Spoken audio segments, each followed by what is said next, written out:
This might be the best week in surf news ever because it involves otters. Let's go, Otters!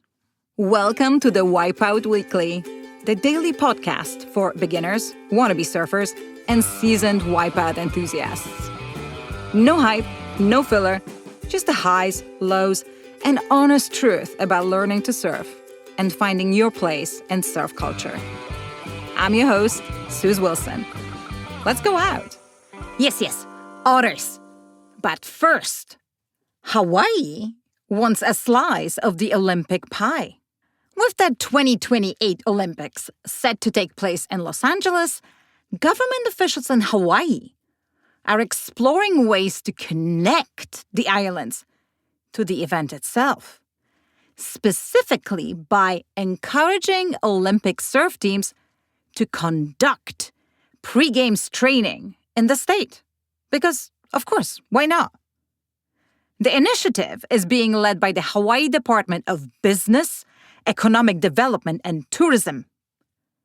Its director, James Takioka, said the department is actively inviting teams to stop in Hawaii before arriving in Southern California.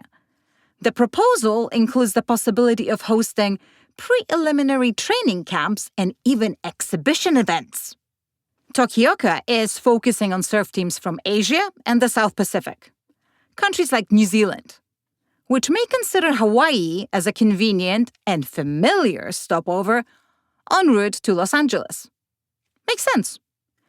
Just in case you missed it, surfing was added to the Olympic program in 2020 and is scheduled to return in 2028, with the official competition at Lower Trestles, which is a well-known cobblestone point break in San Clemente, California. Although Hawaii's waves are world-class, as we all know it, the conditions are quite different from those at the Olympic venue.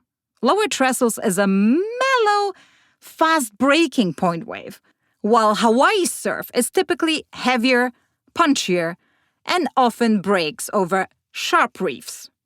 This contrast may influence training decisions, especially considering that in the past two Olympic cycles, national teams have prioritized training in locations that closely match the competition setup. Ahead of 2024 Paris Games, which featured surfing in Tahiti, many teams traveled to Chopu much earlier to prepare. No formal decision has been made yet about Hawaii's role in the run-up to LA 2028. So I guess only time will tell. I will happily go to Hawaii, thank you very much. Now, what does saving the waves looks like in 2025? Last week, in Santa Cruz, California, more than 100 members, partners, and guests from around the world gathered for the second annual Save the Waves Coalition Summit. Over 3 days, all the surf stakeholders, including representatives from all 13 world surfing reserves, came together to share ideas, explore new conservation strategies, and talk about what it really means to protect surf ecosystems in 2025 and beyond. The summit's guiding principle? The coast is never saved. It's always being saved. One of the key messages that emerged was the importance of expanding surf conservation beyond just surfers. The focus is shifting toward protecting the full set of conditions that make waves possible, from the physical coastline itself to the local communities and economies that depend on it. You might remember that Save the Waves recently released a study showing that surfing brings nearly $200 million a year to Santa Cruz local economy. That same research also modeled the potential impact of sea level rise on the region's surf breaks and the economic loss that could follow. It's this kind of data that the coalition is using to show just how much is at stake. Oh well, the world is ending. A surf festival is coming to Arizona.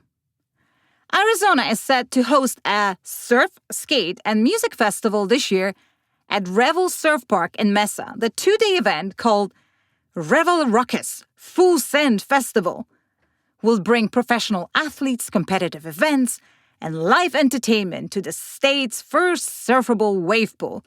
Woohoo! The festival will take place at Revel Surf Park, part of the Cannon Beach development in Mesa.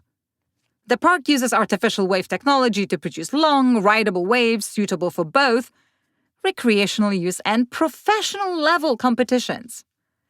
Revel Ruckus begins with a day of athlete jump sessions, skate demos, and swimsuit fashion show, wow, and a VIP pre-party. The following day will feature the main events, including the Winch Pro Surf Big Air Contest, the Hug Dive Show, and the River League Surf Finals. General admission tickets are priced at $75 per day, and VIP packages start at $150. Revel Surf Park is one of the latest additions to a growing list of inland surf facilities in the U.S. because the world of surfing as we know it, thanks to wave pools, is ending. And finally, the main event, Otters! Sea Otter sees a surfboard in Santa Cruz. A surfer in Santa Cruz, California, experienced an unusual encounter this week when a sea otter bit her foot and climbed onto her surfboard, holding it for nearly 20 minutes before lifeguards intervened. Why wasn't it me? The incident occurred on Tuesday evening, October 14, 2025, at Steamer Lane. The surfer, later identified as a 21-year-old UC Santa Cruz student, Isabella Orduna, reported that she was paddling back toward shore when she felt what she described as a small nip on her foot. When she turned around, she saw a sea otter perched on her surfboard. Orduna said that the otter remained on her board and would not leave, despite her attempts to scare it away. Nearby surfers assisted in calling for help.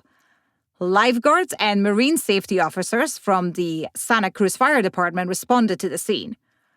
According to an incident report, 2 lifeguards paddled out with a rescue board and helped bring Orduna safely to shore, where medics examined her and found no bite wounds. The otter, meanwhile, stayed on her board for approximately 20 minutes. After a short effort to reclaim it, lifeguards were able to chase the otter off and return the surfboard undamaged. 20 minutes! Again! Why not me? In response to the event, the Santa Cruz Fire Department issued a PSA on social media advising surfers on how to handle sea otter encounters. The guidance recommends that if a sea otter climbs onto a surfboard, the surfer should immediately get off the board, clap hands, and splash water toward the otter to encourage it to move away.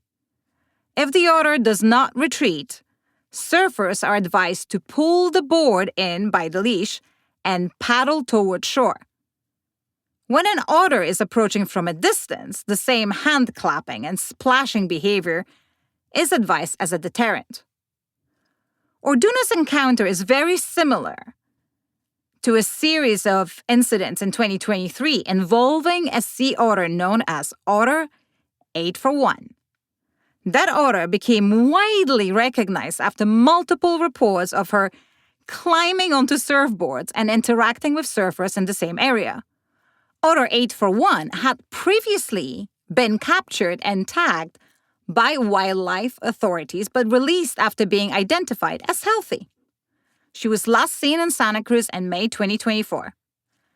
At this time, it is not confirmed whether the otter involved in this week's incident is Otter 841. The tracking device originally placed on Otter 841 is no longer active, and her current location is unknown. I guess we will never know. The Tuesday encounter is the first reported case of a sea otter commandeering a surfboard in Santa Cruz this year. Local officials and marine biologists are monitoring the situation and encouraging beachgoers to maintain a respectful distance. What is respectful distance again? Asking for a friend. A photograph of the incident taken by local photographer Mark Woodward of native Santa Cruz shows the otter perched calmly on the surfboard just offshore at Steamer Lane as rescue crews approached. Chilling. Just chilling. And that's all for today. Check out the Hawai'i Weekly for our free newsletter, more stories and ways to connect with us. Thanks for listening. See you tomorrow for more of the Hawai'i Weekly.